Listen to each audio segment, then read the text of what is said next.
llegaría a Alcama desde Córdoba, porque el valí, pues, el gobernador musulmán de Córdoba, pues le envió un ejército enorme.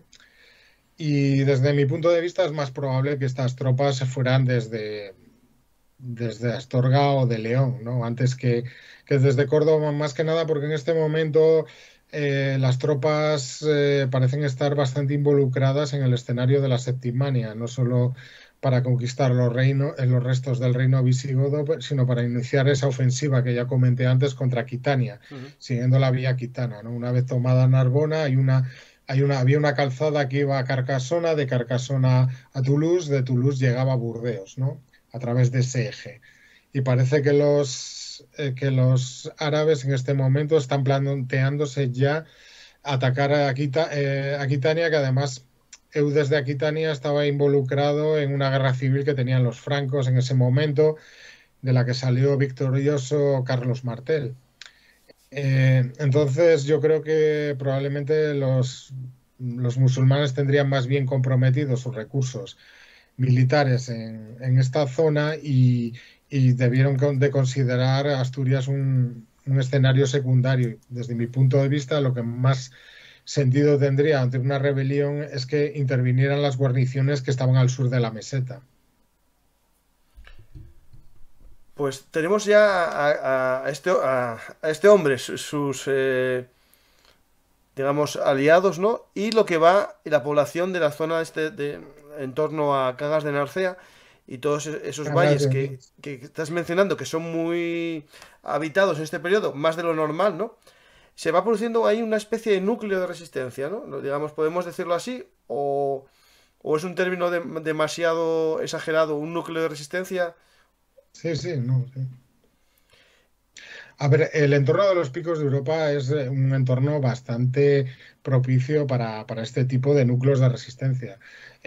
Pues Liébana, que es el valle que está al otro lado de los picos, es una fortaleza natural que el acceso más sencillo es a través del desfiladero de la Armida, que son Mm. 23 kilómetros por un desfiladero entre dos murallones de piedra y ningún puerto de montaña está inferior a por debajo de los 1.300 metros. De hecho, durante la Guerra de la Independencia ahí se formó un cuerpo de ejército, cuerpo de tiradores de Cantabria, los húsares cántabros ahí resistieron y cuando llegaban los franceses, pues la gente lo que hacía sencillamente era subirse al monte y los franceses dejaban una guarnición, los lugareños bajaban, los mataban y, bueno, y seguían a su historia, Sí, ¿no? sí, sí, me Ent- suena, me suena.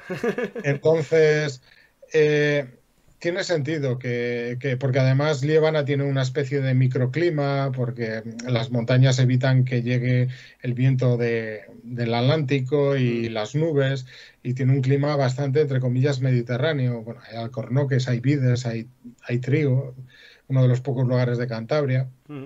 Y luego tenemos el Valle de Güeña, que un poco lo mismo, es una zona de fértiles vegas en torno a este río. Se han excavado a nivel arqueológico, hay un pequeño poblado que estaba en Corao, con dataciones de esta época. Eh, hay una concentración de restos epigráficos de estelas funerarias de época romana, de tipo vadiniense, bastante importante. Tenemos los cimientos en Villaverde del único templo romano que hay en la cordillera Cantábrica, aparte de referencias a el Locum Canicas, que es el propio Cangas, y más sitios, ¿no? Entonces hay una pequeña nebulosa de yacimientos, de iglesias tempranas, Abamia, y que parece que estaba este territorio bastante poblado Mm. y debía de tener una economía pues bastante próspera basada en la agricultura en torno a este eje fluvial paralelo al cual corría una calzada y en torno a él surgían una serie de caminos que subían a los puertos de montaña para una economía ganadera pues en la cual pues se subía el ganado durante el verano y se le bajaba a los valles durante el invierno, ¿no? Pues a puertos como los de puertos de los lagos y demás. Sí, sí, sí. La Y en típica este, que todavía sigue siendo habitual en Asturias, el ganado en la montaña en verano y en invierno en el valle, ¿no? Pues es algo que sigue siendo lo mismo. sí, Pues es como una especie de transhumancia, pero a local, sí, sí, menor local. escala, De hecho, a mira, un hay una cosa nivel comarcal, ¿no? muy simpática Entonces, que Asturias, hay una ciudad, Mieres, que tiene alquilado un valle en León para este tema. Y digamos, una sí, parte de León es vamos. propiedad de Mieres. Sí, bueno, se desarrolló un sistema, en los fueros medievales se desarrolló un sistema muy sofisticado en el que la población de las zonas más, pues más próximas a la costa debían ceder determinados pastos a la gente de los valles más del interior de mayor altura y a la inversa. Son sistemas de gestión de recursos comunales bastante sofisticados y bueno, de hecho también durante el medievo, pues en Castilla, bueno, en la meseta, pues estuvieron los concejos de villa y aldea donde también todo esto de la transhumancia estaba extremadamente reglado Mm. y bueno, pues había que ceder unas zonas de tránsito, los ganados que iban de un sitio para otro no podían adentrarse en otras zonas porque acababan con los pastos de los propios concejos. Bueno, este es el modelo Sí, sí. económico agrario pastoril que debía imperar en la comarca. Y aquí teníamos, digamos, se va produciendo bueno, en la zona, ¿no? De Cangas, en la zona del Valle del Líbano, ¿no? Unos puntos, digamos, de gente que intenta sobrevivir hasta que llega el ejército, ¿no? Del gobernador, que aquí podemos hablar del gobernador musulmán, ¿no? Podemos hablar del tamaño de este contingente, ¿no? Porque, claro, aquí hay cifras, ¿no? De 15.000, otros, ellos dirán que eran menos. eh, yo, Mm, viendo las cifras demográficas de España en este momento, más de 15.000 me parece una exageración de todas maneras. Sí, yo sobre esto de las fuentes, O 150.000 que sobre viene en la las cifras crónica. de los ejércitos lo abordo bastante en el libro, tanto para este episodio como para la propia batalla del lago. Digamos que las crónicas de medievo, pues realmente los cronistas carecían de registros fiables y lo que hacen es utilizar una serie de guarismos con fines puramente simbólicos. Y muchas veces lo que hacen era apelar a números de ejércitos que aparecen en la Biblia Ujú. y de esta manera, pues sus relatos pues tratan de evocar esos pasajes que eran su principal referente cultural, que eran los episodios pues, del pueblo de Israel. En ese sentido, lo que te dicen las crónicas alfonsíes es que los musulmanes eran 187.000, que es una cifra de probable origen veterotestamentario, Mm. que es mencionada en el Antiguo Testamento, vamos, como los de un ejército babilonio que asedia Jerusalén. Las fuentes árabes lo que te hablan es de 300 cristianos que están ahí enriscados en un monte, Ujú. en la Jabal Asnos Melay, la salvajes, ¿no? roca de Pelayo. En ambos casos no tiene ninguna base. Lo de 300 es un número que se repite infinidad de veces bueno, desde que Heródoto cifra a los Ujú. espartanos en las Termópilas en 300, pero los caballeros que van con Rodrigo Díaz al destierro, según el poema de Miocís, son también 300. Es un número extremadamente recurrente, ¿no? Que tiene probablemente un carácter simbólico. En ese sentido, pues es prácticamente imposible deducir qué número es. Yo creo que en general, hay una ley de finales del siglo VII anglosajona que cifra que cuando un contingente armado tiene más de 37 hombres se puede considerar ger o ejército. Ajá, pues vamos Entonces te bien. puedes hacer una idea. Sí, Los sí. ejércitos de la tardoantigüedad, a pesar de que tenemos esa imagen de las grandes batallas, probablemente la mayor parte, y eso está toda la historiografía militar centrada en el medievo contemporánea está de acuerdo, la mayor parte de enfrentamientos se los realizaban cientos de hombres o unos pocos Sí. miles y solo en ocasiones excepcionales podrían llegar a reunirse para una batalla 10.000 o 15.000 y este último número es como una especie de tope, ¿no? Sí, Que sí, se de tope, consigue. digamos ya Panabas de Tolosa y poco más. De hecho, un tema muy interesante que estás comentando, ¿no? El tamaño de los ejércitos.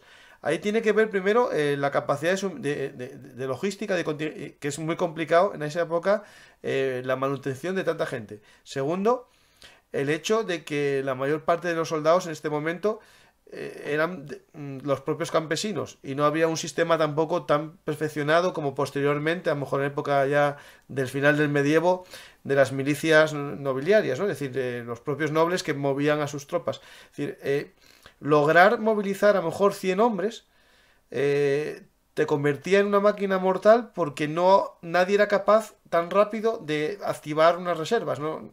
No era como posteriormente con el sistema de campanas que se movilizaban las milicias. La realidad que el que era capaz de movilizar rápidamente 100 hombres podía conquistar media Asturias. Sí, bueno, en el libro menciono varios episodios en que un centenar de hombres está a punto Sí, sí, sí, lo digo de en tu libro, pero también es cierto que en tu libro lo mencionas muy bien y por eso te lo recuerdo.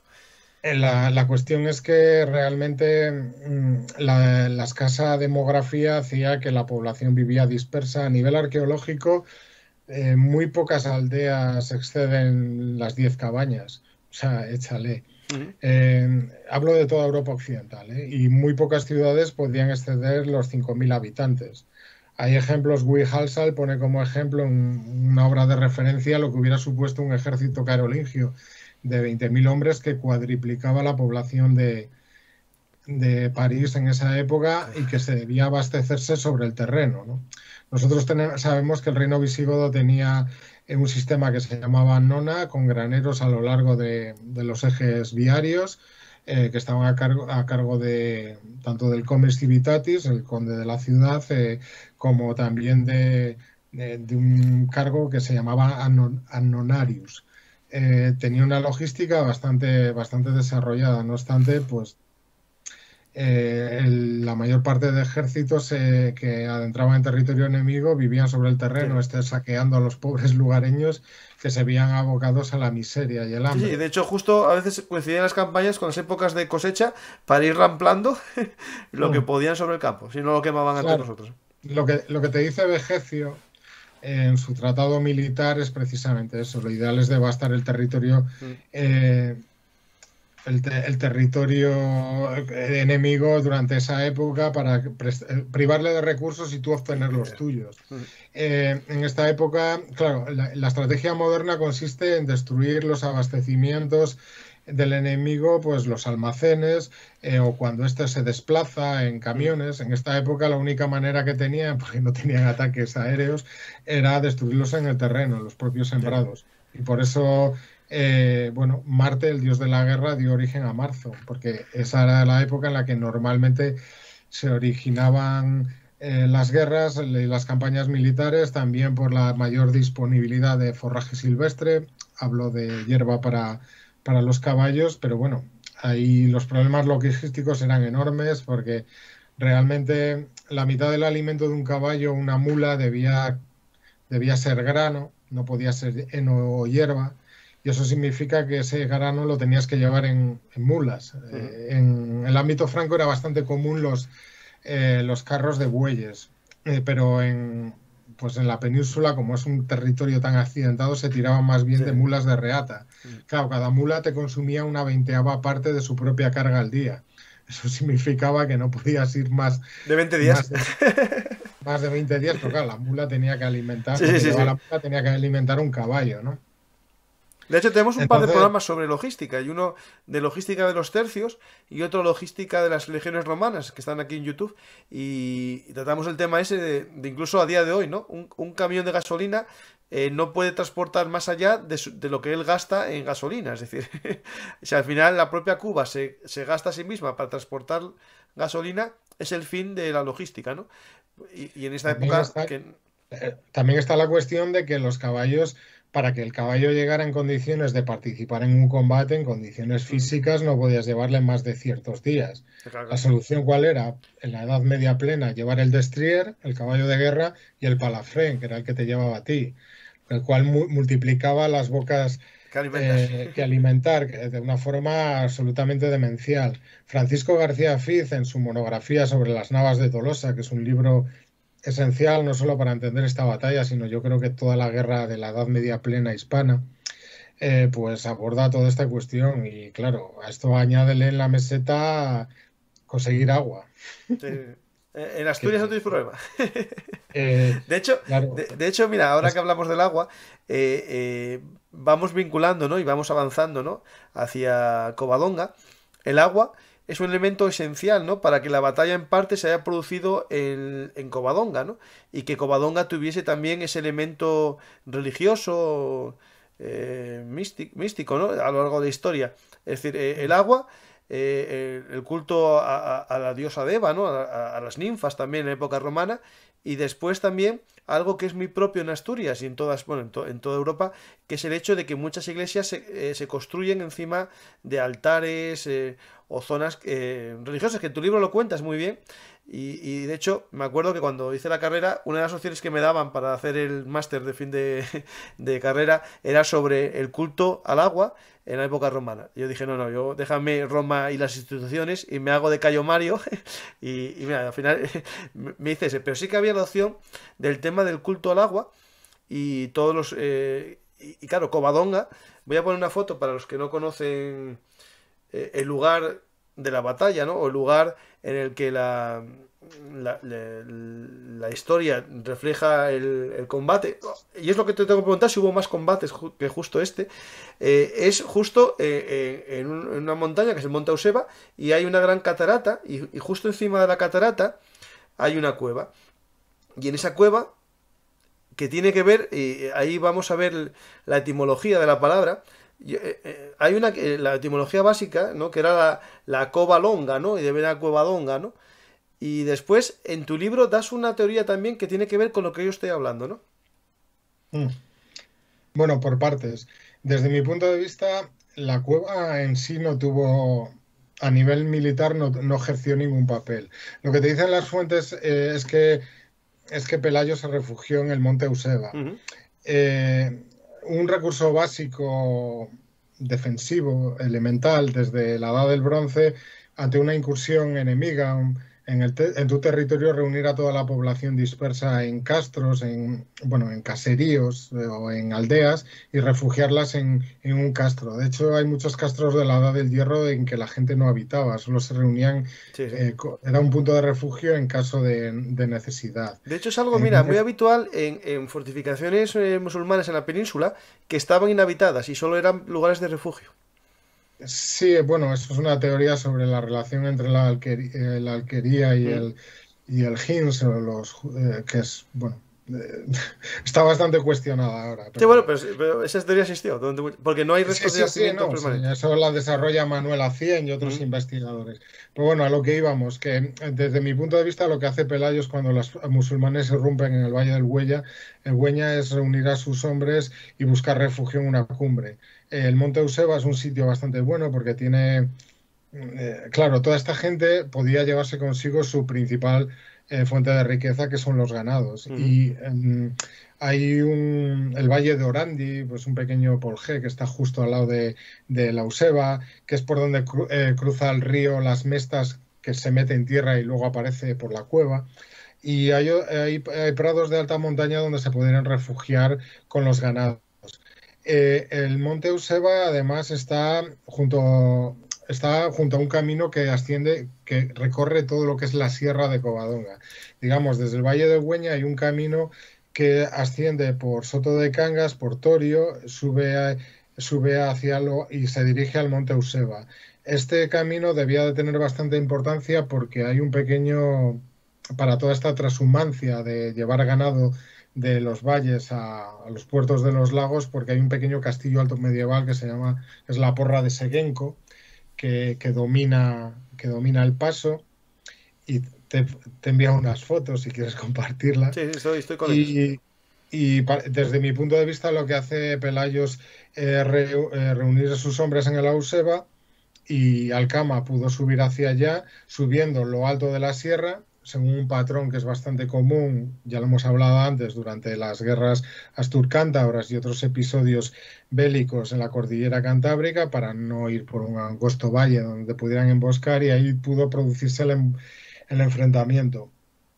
Desde mi punto de vista, la cueva debió adquirir una importancia a posteriori, porque la cueva está en una ladera de la Useba, y como has comentado, es una cueva donde nace un río, el río que se llamaba antes Deva. Deva en antiguo gaélico Ujú. significa diosa. Hay, en la cornisa cantábrica hay un Deva en Guipúzcoa, hay otro que sirve de frontera entre la actual Asturias y Cantabria. Eh, y entre los celtas existía un culto a los ríos, y sobre todo hay una enorme cantidad de santuarios en toda Europa, no solo en el ámbito celta, de santuarios que se hallan en cuevas, donde se rinde culto a una deidad femenina de carácter terrestre, a la diosa madre, y asociado a lugares donde surge un río o una cascada o una fuente, porque es de algún modo el símbolo de la fecundidad, y en un valle recóndito, ¿no? Podemos encontrar esto en el ámbito ibérico, la Cueva de la Lobera en Jaén, donde se depositaban exvotos y se hacían rituales asociados a una deidad ibérica que pudo estar relacionada con Demeter o Astarte, diosas de tipo mediterráneo asociados a la maternidad. Y pasaba lo mismo en el Sena. Había una diosa que se llamaba igual que el propio río Sena, el que pasa por París, vamos. Ujú. Nacía en una cueva, y en el nacimiento, pues en las fuentes del Sena se habían construido unos templos donde se arrojaban ofrendas, eh, que es lo mismo que te dice la tradición popular asturiana, que en la cueva caía el chorrón, que es la cascada, y a los pies se forma un pequeño lago donde los lugareños pues arrojaban pequeñas ofrendas. Sí, sí. Las mujeres iban a conseguir fecundidad para tener hijos, a lavarse con el agua sagrada. Y todos estos santuarios prerromanos, en época romana, se vinculan a la diosa Diana o a las ninfas. Existen infinidad de ejemplos. Realmente las mitologías indoeuropeas eran tan similares que estos tipos de sincretismos eran muy fáciles, y ya en época cristiana lo que hacen es eh, las autoridades religiosas es asimilarlo y cristianizar estos Ujú. lugares de culto. Normalmente se asocian o bien a la Virgen, porque una de las diosas celtas, diosa madre Brigitte, era virgen y madre al mismo tiempo, igual que la Virgen, y además, bueno, dio origen a Santa Brígida, la patrona de Irlanda, junto a San Patricio. Y bueno, en definitiva, que en la península tenemos San Martín de Valdeonsera, que es una pequeña ermita que estaba en un pequeño valle de Huesca, donde con una cascada nació un río, y se depositaban exvotos y ofrendas. Hay una ermita en una cueva cerca de Oñate, en Guipúzcoa, pues, que es muy similar. Y en Cantabria lo que tenemos es la ermita de Socueva, está cerca del nacimiento del río Asón, que cae en una cascada de 60 metros, y tiene un pequeño, entre comillas, ábside con un altar y un arco de herradura de época visigoda, y las dataciones radiocarbónicas te dan a finales del siglo VII, principios del octavo, que es Ujú. precisamente esta Sí, sí, época. esta época lo mismo, sí. Ujú. Se ve que debía de ser un santuario, lo mismo pagano, que fue cristianizado, porque otra de las advocaciones que adquirían estos lugares de culto era San Juan Bautista, porque para el cristianismo el agua como elemento purificador, pues tenía una enorme importancia, precisamente Por el bautismo, sí, sí. de hecho, hay una iglesia visigoda, San Juan de Baños, que está, bueno, cerca de Palencia, que fue fundada por Recesvinto, junto a unas fuentes de agua con propiedades curativas. La inscripción fundacional dice que el propio rey se sanó y que por eso hizo Ujú. construir la iglesia. Bueno, en general todo encaja. En la cueva de Covadonga debía de ser un lugar de culto pagano, posteriormente cristianizado y vinculado a la Virgen.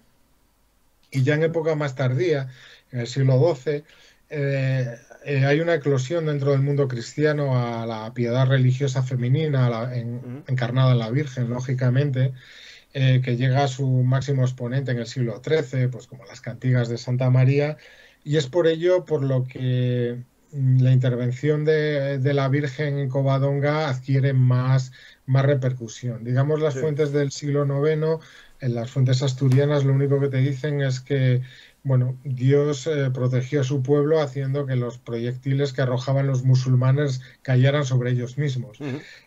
No menciona en ningún momento a la Virgen, y es la crónica silense ya del siglo XII la primera que menciona el santuario mariano que estaba en la cueva. Ujú.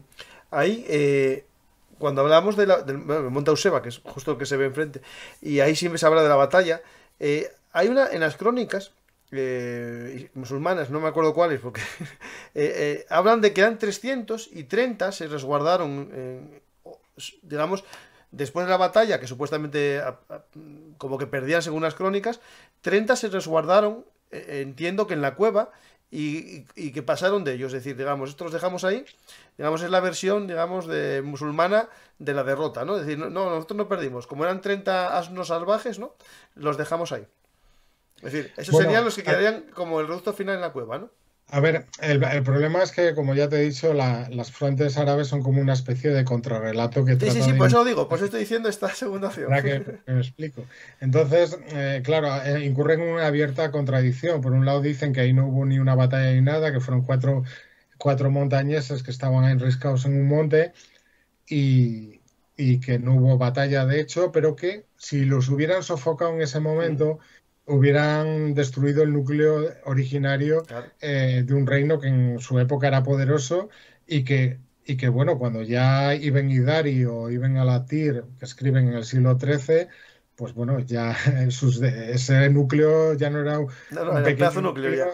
ya estaba amenazando la propia existencia Ujú, del Andalus. Entonces lo que aportan estas fuentes árabes es como una visión nostálgica de los hechos, de no haber realizado, bueno, sofocar ese núcleo de resistencia cuando pudieran haber tenido tiempo, ¿no? Y no tuvieron tiempo por toda esta sucesión de crisis internas y derrotas externas que surgió poco después.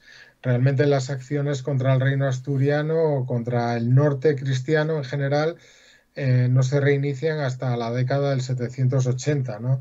Entonces, desde la rebelión que hubo de los bereberes